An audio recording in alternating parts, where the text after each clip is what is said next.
una nating gagawin ay himayin yung malunggay. Bago himayin, hugasan muna yung malunggay.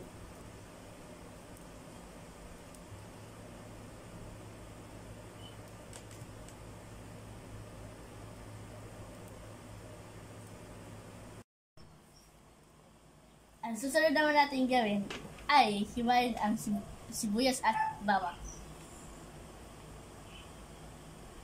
Dahan-dahan. Masugat. Yee! Go!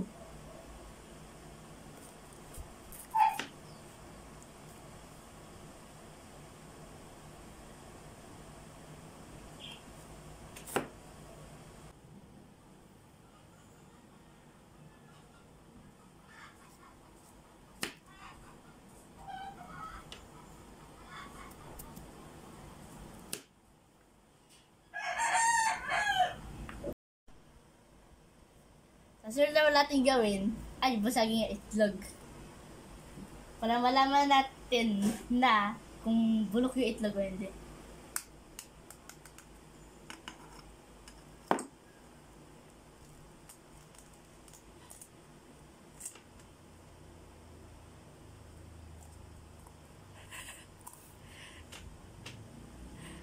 Ibilisan mo, ang bagal.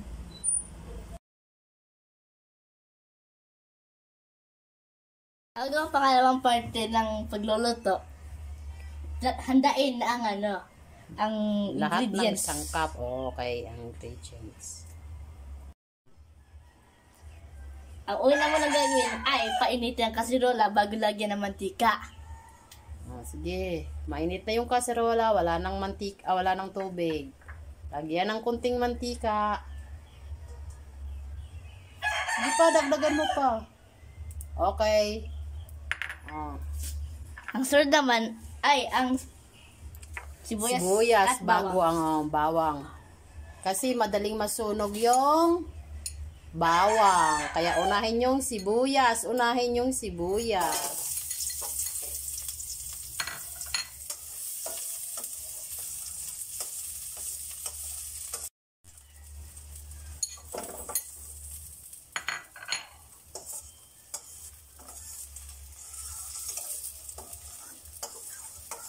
Sunod ang tubig.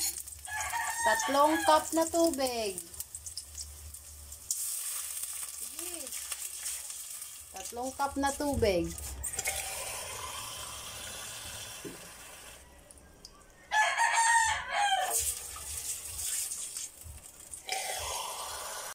One, two, three, go. Ang kasunod naman ay takpan ang sawali. Antayin makulo. Ang sunod naman ay ang MSG. Iubos mo yan.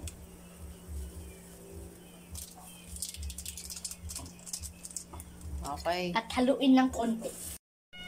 Ang kasunod naman ay ang noodles.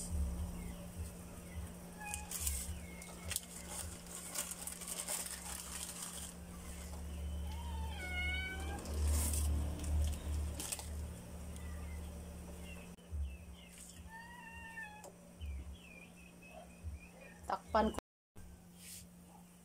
Ang kasunod ay itlog. Tandahan.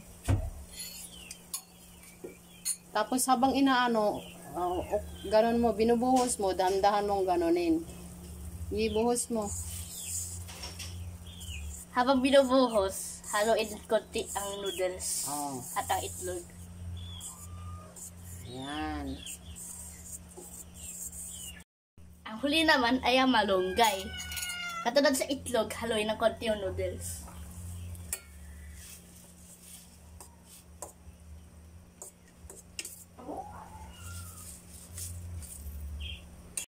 Pagkatapos, ilagay ang takip at pakuluin ng konti. Patayin ang apoy. Patayin ang apoy at ihain sa plato.